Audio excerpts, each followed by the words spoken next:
বাইরে থেকে ঝগড়াঝাটি করে আইসা এখন কুলের মধ্যে বইছে, মনে হয় যে কিছুই বোঝে না, ছোট বাবু হইছে, নিষ্পাপ বাবু। হ্যাঁ, ঝগড়া করতে করতে করতে করতে এই শহর ফাটায় ফেলায়, এলাকা ফাটাইবো দূরের কথা, শহর ফাটায় ফেলায়।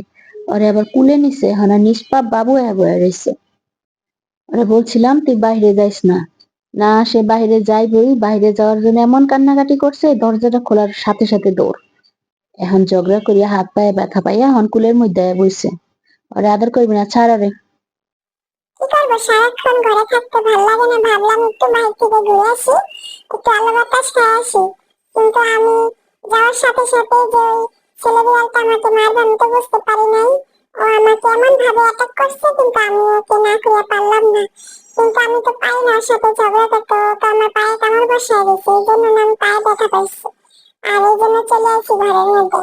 আর এই যে চিনি আর মিষ্টি কি করতেছে ঘরের মধ্যে, দুজনে দৌড়াদৌড়ি করতেছে। আমি এখন থেকে ওদের সাথে খেলবো, বাহিরে যাবো না। দর্শক, আপনারাই বলেন। ভালো লাগলে লাইক কমেন্ট শেয়ার করবেন, চ্যানেলটা সাবস্ক্রাইব করে রাখেন। আল্লাহ হাফেজ।